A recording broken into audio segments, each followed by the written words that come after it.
தேவனுடைய நாமத்திற்கு துதியும் கனமும் ஒவ்வொரு நாளிலும் உண்டாவதாக வந்திருக்கிறோம். ஒவ்வொருவரையும் ஆண்டவரும் இரட்சகருமாகிய இயேசு கிறிஸ்து நாமத்தினாலே நான் வாழ்த்துகிறேன், வரவேற்கிறேன். இந்த நாளிலும் நாம் வளைகுடா பகுதியில், கல்ஃப் பகுதியில் நாம் உங்கள் எல்லாவரையும் சந்திப்பதில், பேசுவதில் மிக மகிழ்ச்சி அடைகிறேன். நாம் இந்த இடத்திற்கு அல்லது இந்த கல்ஃப் பகுதிக்கு பொதுவாக நாம் வருவது வேலைக்காகவோ நம்மளுடைய ஒரு ஊதியத்திற்காக நாம் வந்திருப்போம். நம்மளுடைய இந்திய நாட்டு அல்லது நம்மளுடைய நாட்டை பார்க்கிலும் இங்கே இருக்கிற நம்மளுடைய லைஃப் ஒரு ரொட்டீன் லைஃபாக ஓடிக்கொண்டே இருக்கிறவர்களாக நாம் இருப்போம். இந்த இடத்தை விட்டு நாம் இந்த சபை கூடுகை தாண்டின அப்புறம் அடுத்தடுத்த ஷெட்யூல் வரும். அடுத்த மணி நேரம் என்ன பண்ணணும், சாயங்காலம் என்ன பண்ணணும், நைட் என்ன பண்ணணும், நாளைக்கு என்ன வேலை அப்படிங்கிற ஒரு ரன்னிங் சைக்கிளாக ஓடுகிறவர்களாக நாம் இருக்கிறோம். வேலைக்காக வந்திருக்கிறோம். அப்படி தான் நம்முடைய வாழ்க்கை இருக்கிறது. ஒரு ஹைப்பர் பேக்டாக இதுதான் பண்ணணுங்கிற ஒரு ஷெட்யூலில் நம்ம ஓடிக்கொண்டு இருக்கிறோம். இன்னைக்கு விட்டு போனதுக்கப்புறம் தான் நமக்கு தெரியும். திடீர்னு பார்த்தா ஒரு வாரம் முடிஞ்சிடும், அடுத்த வாரம் மறுபடியும் சபைக்கு வருவோம். கொஞ்ச நாள் முடிஞ்சிச்சுன்னா ஒரு மாதம் முடிஞ்சிடும். அப்படி டைம் வேகமாக ஓடிக்கொண்டிருக்கிற நாட்களில் நாம் இருக்கிறோம். நம்மளுடைய வேலைகளும் அப்படியே இருக்கிறது. அப்படி நம்முடைய வாழ்க்கை முழுவதுமாக இந்த ஓட்டத்தில் ஓடிக்கொண்டிருக்கிற வேளையில் எதை நாம் தேவனுக்கு என்று கொடுக்கிறோம்? நம்முடைய வாழ்க்கை அநேக நேரத்தில் நான் கூறின மாதிரி ஒரு வாரம் திடீரென்று போகிறது, மாதங்கள் போகிறது, வருடங்கள் போகிறது. அப்படி போகிற அந்த வாழ்க்கையில் ஒரு ஷெட்யூல் லைஃபில் தேவனுக்கு நாம் என்ன கொடுக்கிறோம் என்ற தலைப்பில் இந்த நாளில் சில வசனங்களை நாம் வாசித்து நம்முடைய வீடுகளுக்கு சொல்லலாம். என்ன கொடுக்கிறோம், வாட் ஆர் யூ கிவிங் அப்படிங்கிற ஒரு தலைப்பில் நாம் பேச இருக்கிறோம். சங்கீதம் 127 அதன் 2வது வரியை நாம் பார்க்கலாம். சங்கீதம் 127:2. கர்த்தர் நகரத்தை காவலாகி காவலாளர் விழித்திருக்கிறது என்றார். மன்னிக்கணும்.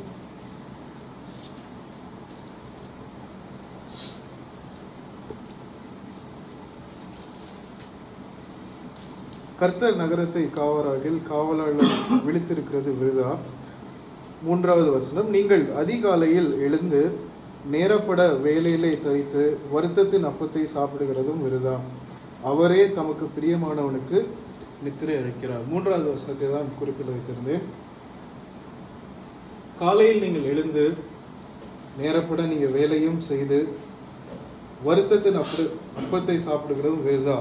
அவரே தமக்கு பிரியமானவருக்கு நித்திரை அளிக்கிறார். தேவனுக்கு நான் விரோதமாக அல்லது தேவனுக்கு பிரியமில்லாத காரியங்களை நான் செய்து அவருக்கு விரோதமாக நான் இருந்தேன் என்றால் தூக்கம் வராது என்று வசனம் பார்க்கிறோம். எனக்கு நித்திரை வேண்டும் என்றால், எனக்கு ஒரு பீஸ், நிம்மதி வேண்டும் என்றால் அதை தருகிறவர் தேவன். அவர் இடத்திற்கு நான் என்னுடைய வாழ்க்கைக்கு ஓடுகிற அந்த வாழ்க்கையில் நான் திரும்ப கொடுக்காத பொழுதில் எனக்கு நித்திரை வருமா என்பது ஒரு கேள்விக்குறி. சரி, இந்த நாளில் நாம் கொடுக்க வேண்டும், கிவிங் என்ற ஒரு தலைப்பில் முதலாவதாக ஒரு சப் டாபிக், வில்லிங்னஸ், மனப்பூர்வமாக கொடுக்கிறவர்களாக. எப்பொழுதுமே இந்த தலைப்பு கொடுக்க வேண்டும் என்பது உடனே நமக்கு மனதில் வருகிறது காணிக்கை.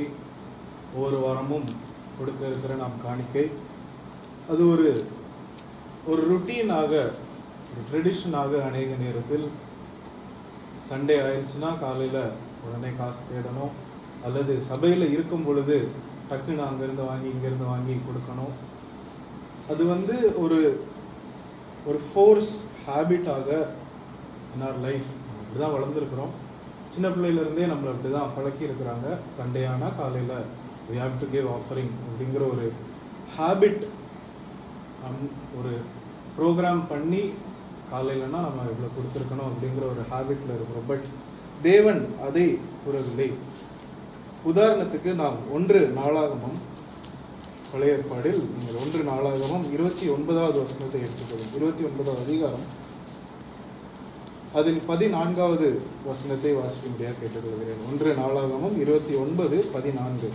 இப்படி மனப்பூர்வமாய் கொடுக்கிறதற்கும் திராணி உண்டாவதற்கும் நான் எம்மாத்திரம், என் ஜனங்கள் எம்மாத்திரம், எல்லாம் உம்மால் உண்டானது. உன் கரத்திலே வாங்கி உமக்கு கொடுத்தோம். போதுமானது. இந்த அதிகாரம் மேல நீங்க வாசித்து வந்தீர்கள் என்றால், ஆலயத்திற்கு ஒருவாக தங்களுடைய அந்தஸ்துகளையும் ஆஸ்திகளையும் கொடுக்கிறார்கள். தாவீது முதலாவது ஆரம்பிக்கிறார். அவரிடத்தில் இருக்கிற ஒவ்வொரு காரியங்களையும் சிறப்பாக கொடுத்து வருகிற போது மக்களும் தொடர்ந்து கொடுத்து வருகிறார்கள்.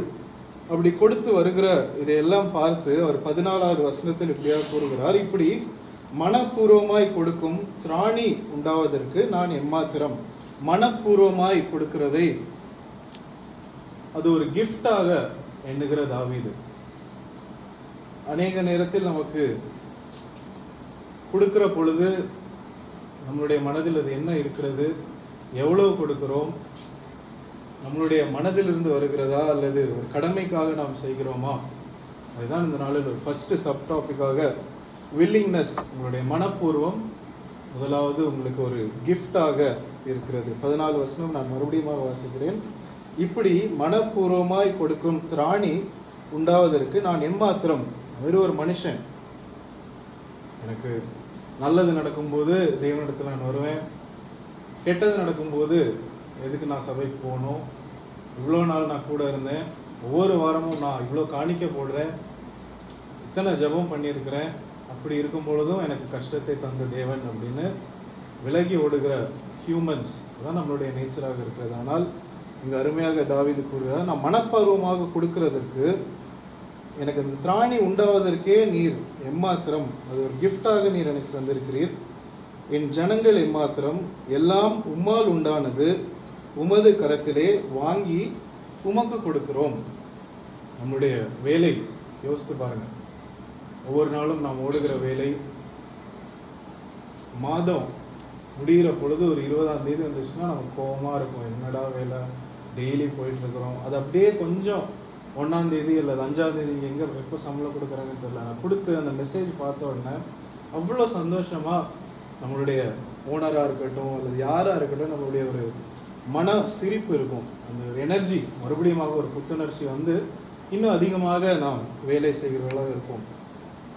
அப்படி நமக்கு எல்லாத்தையுமே கொடுத்திருக்கிற தேவன், மேலிருந்து நமக்கு ஒவ்வொரு காரியங்களையும் செய்து வருகிற தேவன், நமக்கு பலனாகட்டும், பணமாகட்டும், நம்மளுடைய ஒவ்வொரு தேவைகள், வீடாகட்டும், இந்த இடத்தில் நாம் கார் ஓட்டுகிறோம், நல்ல ஒவ்வொரு காரியங்களையும் செய்து வருகிற தேவனை நோக்கி இன்னும் எவ்வளவு அதிகமான மோட்டிவேஷன், எவ்வளவு அதிகமான புத்துணர்ச்சி நமக்கு இருக்க வேண்டும். அதான் தாவீது இங்கு கூறுகிறார், நான் இப்படி மனப்பூர்வமாய் கொடுக்கிறதற்கு, அந்த திராணி உண்டாவதற்கு நான் எம்மாத்திரம்.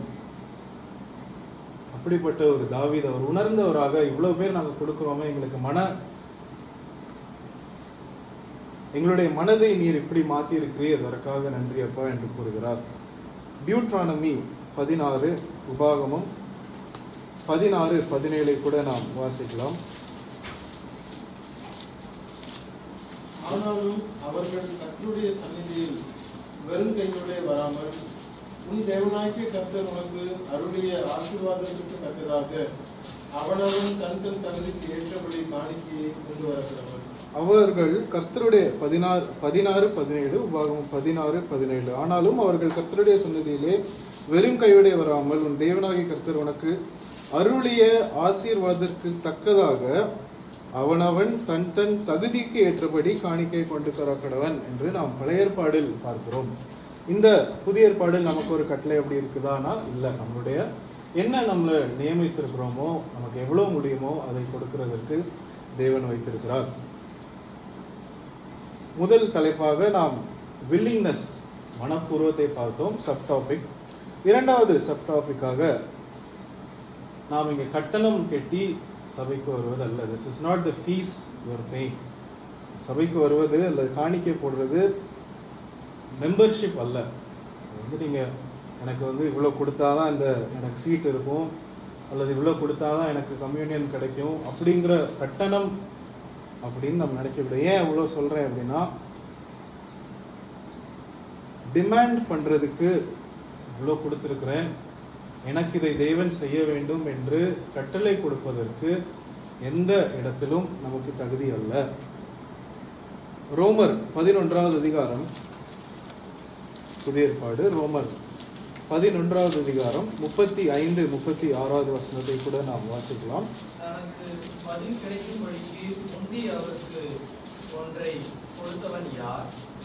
தனக்கு பதில் கிடைக்கும்படிக்கு முந்தி அவருக்கு ஒன்றை கொடுத்தவன் யார் அப்படின்னு ஒரு கேள்வி. எனக்கு பதில் கிடைக்கணும், அதனால நான் இந்த பணத்தை கொடுக்குறேன், இல்லை இந்த உதவி செய்கிறேன் அப்படின்னு முந்தி பண்ணுகிறவர் யார்? 36வது வசனத்தை வாசிக்கலாம். சகலமும் அவராலும், சகலமும் அவராலும், அவர் மூலமாயும், அவருக்காகவும் இருக்கிறது, அவருக்காகவும் இருக்கிறது, அவருக்கே என்றென்றைக்கு மகிமை உண்டாவதாக, ஆமேன் என்று இந்த 2 வசனங்கள் நாம் பார்க்கிறோம். நான் அதான் கூறினேன், நம்ம கெட்டுறது ஒரு ஃபீஸ் அல்லது மெம்பர்ஷிப் அல்ல, அது இருக்கவே முடியாது. பிகாஸ் உங்கள்கிட்ட இருக்கிறது எல்லாமே தேவன் கொடுத்தது. நாமே கடனில் இருக்கும் பொழுது கடனை திருப்பி கொடுக்கறது அதுதான் பண்ண முடியுமே தவிர நம்ம தேவனுக்கு ஃபீஸ் கொடுக்கறது அல்ல. எப்பொழுதுமே நாம் கடனில் இருக்கிறோம். தனக்கு பதில் கிடைக்கும்படி, 35வது வசனம், தனக்கு பதில் கிடைக்கும்படி முந்தி அவருக்கு ஒன்றை கொடுத்தவன் யார்? சகலமும் அவராலும், அவர் மூலமாயும், அவருக்காகவும் இருக்கிறது. எல்லாமே அவருடையது, சகலமும் அவருடையது அப்படின்னு வசனத்தில் நாம் பார்க்கிறோம். அப்படி இருக்கும் பொழுது இவ்வளவு ஃபீஸ் அப்படிங்கிறத நிர்ணயிக்கிறது அல்லது அதை பற்றி அப்படி யோசிக்கிறதற்கு இடமே இல்லை. யோபு அழகாக இதை கூறுகிறார். நாம் அதையும் வாசித்து வரலாம். யோபு 14வது அதிகாரம் 14, 11. தண்ணீர் ஏரியிலிருந்து வடிந்து வெள்ளம் பற்றி சுவரி போகிறது போல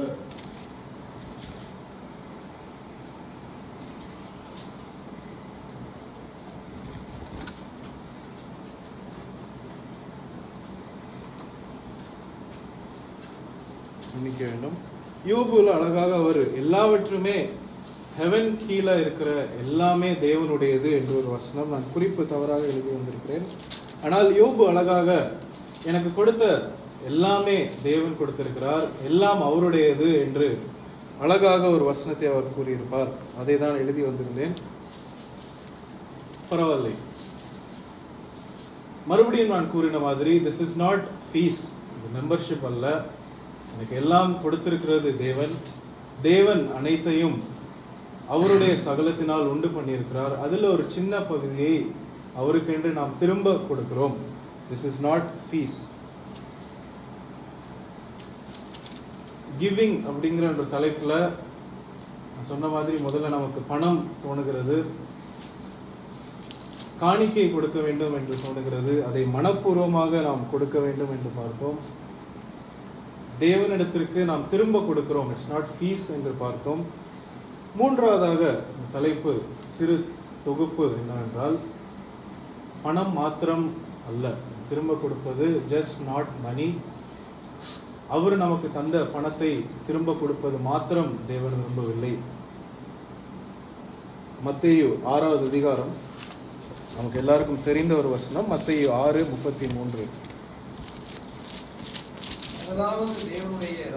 முதலாவது தேவனுடைய ராஜ்யத்தையும் அவருடைய நீதியையும் தேடுங்கள், அப்பொழுது இவைகள் எல்லாம் உங்களுக்கு கூட கொடுக்கப்படும். முதலாவது தேவனுடைய ராஜ்யத்தையும் அவருடைய நீதியையும் தேடுங்கள். எல்லாவற்றையும் நாம் அறிந்த ஒரு வசனம், தெரிந்த ஒரு வசனம். அப்போ வசனத்தின்படி நான் வேலைக்கு போகக்கூடாதா? எப்பொழுதுமே நான் வீட்டில் இருந்து தேவனையே தேடிக்கொண்டு இருக்க வேண்டுமா என்பது அதனுடைய அர்த்தம் அல்ல. என்னுடைய ஃபர்ஸ்ட் ப்ரையாரிட்டி எதுக்கு என்னுடைய முக்கியத்துவம் இருக்கிறது? ஒருவேளை ஞாயிற்றுக்கிழமை எனக்கு டியூட்டி கொடுத்துருக்குறாங்க, அல்லது ஒரு மீட்டிங் இருக்கும் பொழுது எனக்கு டியூட்டி கொடுத்துருக்காங்க என்றால் என்னுடைய ப்ரையாரிட்டி எங்கே இருக்கிறது? அதுதான் நம்மளுடைய மூன்றாவது தொகுப்பு. உங்களுடைய நேரத்தை விரும்புகிற தேவன், உங்களுடைய நேரம், உங்களுடைய ப்ரையாரிட்டி விரும்புகிற தேவன். முதலாவது தேவனுடைய ராஜ்யத்தையும் அவருடைய நீதியையும் தேடுங்கள். First priority. முதலில் நான் என்ன செய்ய வேண்டும்? என்னுடைய டாப் மோஸ்ட் ப்ரையாரிட்டி எதுவாக இருக்கிறது? எங்கள் அப்பா சொல்லி அல்லது நிறைய பேர் சொல்லி நான் கேட்டிருக்கிறேன். சாப்பிட்றதுக்கு நானும் கூட நிறைய நாள் சாப்பிட்றதுக்கு கூட நேரம் இருக்காது. காலையில் வந்து நம்ம அப்படியே பேக் டு பேக் மீட்டிங்ஸாக இருக்கட்டும் அல்லது வேலையாக இருக்கட்டும், நைட்டு வந்து சாப்பிடுகிற பழக்கம் அநேகருக்கு இருக்குது. நானும் இருந்திருக்கிறேன்.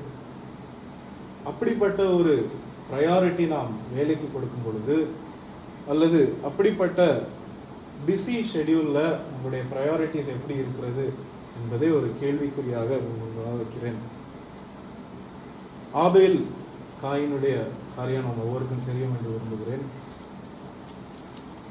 இந்த ப்ரையாரிட்டியை பார்த்த தேவன், அதனால தான் ஆபேலுடைய காணிக்கை அங்கீகரிக்கப்பட்டது. நாம் எப்படிப்பட்ட ஒரு ப்ரையாரிட்டி, எப்படிப்பட்ட ஒரு நேரத்தை தேவனுக்கென்று நாம் ஒதுக்கிறோம்? அனைத்தையும் தருகிற தேவன், இந்த இடத்தில் வைத்திருக்கிற தேவன், பலத்தையும் சுகத்தையும் தந்திருக்கிற தேவன், அவருக்கென்று நாம் எதை ஒதுக்கி வைத்திருக்கிறோம்? நம்மளுடைய ப்ரையாரிட்டிஸ் எப்படியாக இருக்கிறது? ஆகாய், பழைய ஏற்பாடில் ஆகாய் புஸ்தகம் 1:6 கூட நாம் வாசிக்கலாம். ஆகாய் 1:6.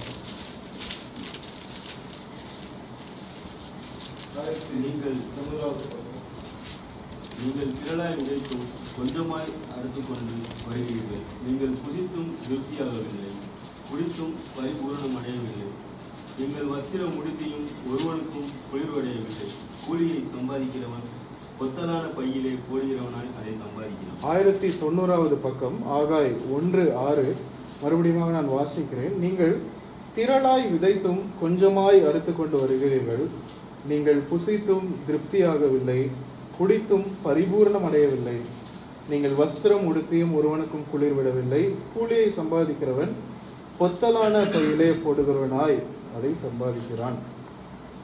என்னுடைய நேரம், என்னுடைய ப்ரையாரிட்டிஸ் மாறி இருக்கும் பொழுது, இதுதான் அநேக நேரங்களில் நடக்கிறதற்கு வாய்ப்பு அதிகமாக இருக்கிறது. நான் தேவனை விட்டு விலகி அல்லது அவர் கூறின ப்ரையாரிட்டிஸை விட்டு நான் என்னுடைய சுய லாபத்திற்காக ஓடும் பொழுது, இப்படிதான் கடைசியாக அந்த வசனம் இப்படியாக கூறுவது, கூலியை சம்பாதிக்கிறவன் பொத்தலான பையிலே போடுகிறவனாய் அதை சம்பாதிக்கிறான். அதான் முதலாவது தேவனுடைய ராஜ்யத்தையும் அவருடைய நீதியையும் தேடும் பொழுது இதையெல்லாம் கூட கொடுக்கப்படும். அப்படி நான் மாறி ஆப்போசிட்டாக பண்ணும் பொழுது என்னுடைய பணம், நான் சம்பாதிக்கிறது, நான் சேர்த்து கொள்ளுகிறது எல்லாமே பாக்கெட்ஸ் வித் ஹோல்ஸ். தமிழில் நமக்கு புரியலை என்றாலும், நான் போடுகிற அந்த கையில் பாக்கெட் இருக்கட்டும், நான் பணம் போடுறேன்னா அது கீழே அப்படியே விழுந்துட்டே போகுது என்று பொத்தலான பைகளில் போடுகிறவர்களாக நாம் வாழ்க்கை மாறிவிடும் என்று பார்க்கிறோம். 3 குறும் தலைப்புகளை இதனால் நாம் பார்த்தோம். தேவனுக்கென்று நான் கொடுக்க வேண்டும், மனப்பூர்வமாக கொடுக்க வேண்டும். நான் கொடுக்கிறவை கடன்பட்ட இடத்திலிருந்து நான் கொடுக்கிறேன். It's not fees. You can't demand. கொடுத்ததுனால எனக்கு இது கட்டாயம் வேண்டும் அப்படிங்கிற ஒரு டிமாண்டிங் பொசிஷனில் யூ ஆர் நாட் தேர். கடன்பற்ற இடத்திலிருந்து நாம் கொடுக்கிறோம். 3வதாக குறுந்தலைப்பாக நாம் பார்த்தது, உங்களுடைய பணத்தை மாத்திரம், உங்களுடைய அந்தஸ்தை மாத்திரம் பார்க்கிற தேவன் அல்ல. அவர் கேட்கிறது உங்களுடைய நேரம், ப்ரையாரிட்டிஸ்.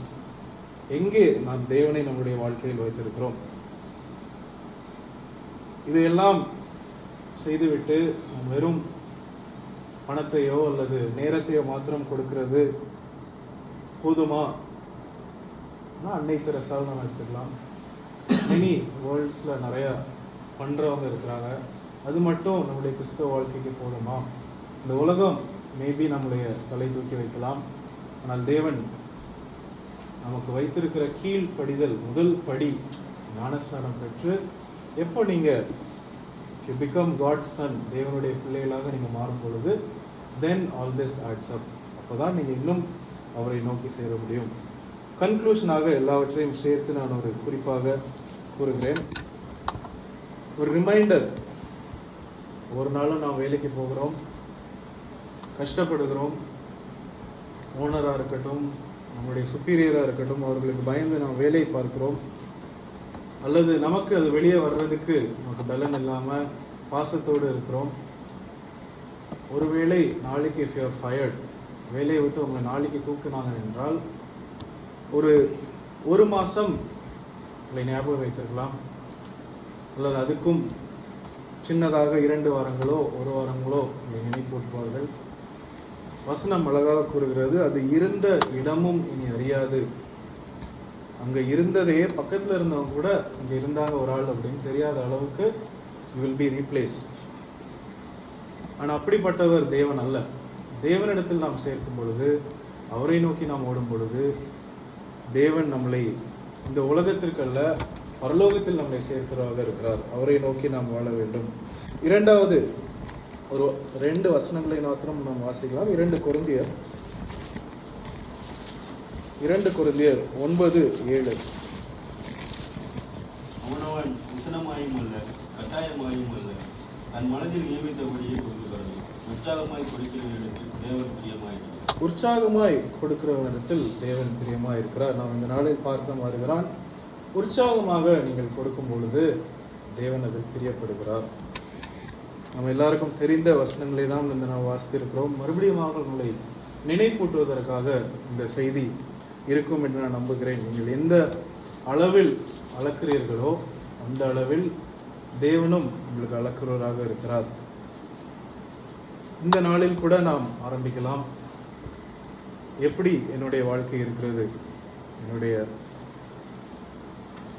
ப்ரையாரிட்டிஸ் எப்படி இருக்கிறது, எதை நான் தேவனுக்கு என்று கொடுத்து வருகிறேன், அவரிடத்தில் நான் நேரம் செலவழித்தல் எப்படி இருக்கிறது, மனப்பூர்வமாய் செலவழிக்கிறேனா அல்லது ஒரு ஹேபிச்சுவலாக நான் செலவழிக்கிறேனா, நம்மளுடைய மனதில் இந்த கேள்வியை வைத்து நான் இந்த செய்தியை முடிக்கிறேன். தேவன் தாமே இந்த வார்த்தைகளை ஆசீர்வதிப்பாராக. ஆமென்.